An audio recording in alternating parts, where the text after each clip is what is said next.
خوش آمدید بچوں، JCRT کے ڈیجی اسکول میں آپ تمام بچوں کا خیر مقدم ہے۔ آج میں درجہ 5 کی درسی کتاب ابتدائی اردو کے سبق نمبر 12 لے کر حاضر ہوا ہوں۔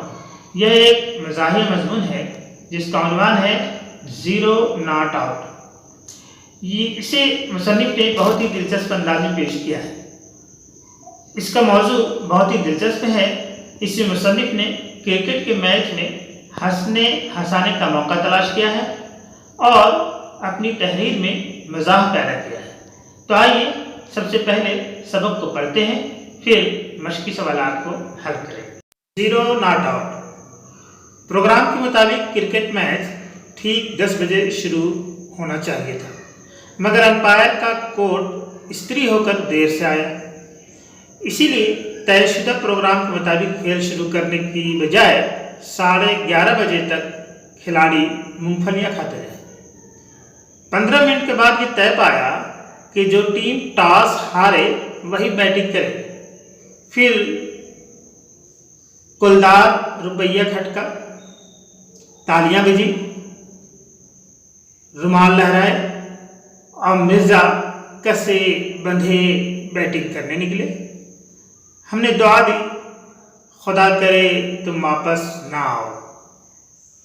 مصیبت اصل میں یہ تھی کہ مخالف ٹیم کا لمبا تڑنگا بالر، خدا جھوٹ نہ بلوائے، پوری ایک فرلانگ سے ٹہلتا ہوا آتا، ایک بار کی جھٹکے کے ساتھ رک کر کھٹکارتا، کھنگھارتا، پھر نہایت تیزی سے گیند پھینکتا۔ اس کے علاوہ حالانکہ وہ صرف دائیں آنکھ سے دیکھ سکتا تھا، گیند بائیں ہاتھ سے پھینکتا تھا۔ مرزا کا خیال تھا کہ اس کا اس طرح سے چکر دینے والی صورت انتظاماً بنا رکھی ہے، لیکن ایک مرزا ہی نہیں، کوئی بھی اندازہ نہیں کر سکتا تھا کہ وہ گیند کیسے اور کہاں پھینکے گا، بلکہ اس کی صورت دیکھ کر کبھی کبھی تو یہ شبہ ہوتا کہ اللہ جانے پھینکے گا بھی یا نہیں۔ مرزا کے کھیلنے کا انداز یہ تھا کہ وہ بیٹ کو پوری طاقت کے ساتھ گوفن کی طرح گھمائے جا رہے تھے۔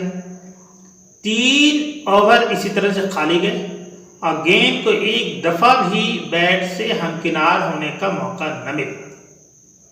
مرزا کے مسکرانے کا انداز صاف بتا رہا تھا کہ رن نہ بننے کی بڑی وجہ بالر کی نالائقی سے زیادہ مرزا کے پینترے تھے۔ وہ اپنا وکٹ ہتھیلی پہ لیے پھر رہے تھے۔ وہ کرتے یہ تھے کہ اگر گیند اپنے طرف آتی دیکھتے تو صاف ٹل جاتے، لیکن گیند اگر ٹیڑھی آئی تو اس کے پیچھے بیٹ لے کر نہایت جوش و خروش سے دوڑتے۔ کپتان نے بہت رائے اشاروں سے منع کیا، مگر وہ 2 دفعہ گیند کو باؤنڈری لائن تک چھوڑنے گئے۔ ایک اوور میں بالر نے گیند ایسی کھینچ ماری کہ مرزا کے سر سے ایک آواز اور منہ سے کئی نکلی اور ٹوپی اڑ کر وکٹ کیپر کے قدموں میں جا پڑی۔ جب امپائر نے مرزا کو ٹوپی پہنانے کی کوشش کی تو وہ 1 انچ تنگ ہو چکی تھی۔ اس کے باوجود مرزا خوب جم کر کھیلے اور ایسا جم کر کھیلے کہ ان کی ٹیم کے پاؤں اکھڑ گئے۔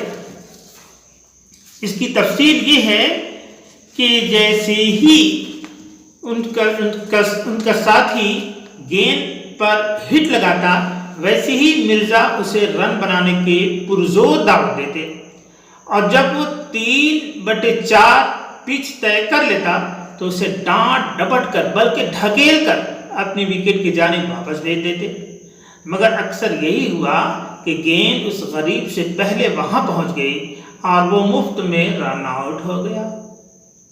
جب مرزا نے یکے بعد دیگرے اپنی ٹیم کے 5 کھلاڑیوں اور کپتان کا اسی طرح جلوس نکال دیا تو کپتان نے سختی سے تنبیہ کر دی کہ خبردار، اب مرزا کے علاوہ کوئی رن نہ بنائے۔ لیکن مرزا نے آخری وکٹ تک ایک بھی رن بنا کر نہیں دیا۔ اس کے باوجود ان کا اسکور اپنی ٹیم میں سب سے اچھا رہا۔ اس لیے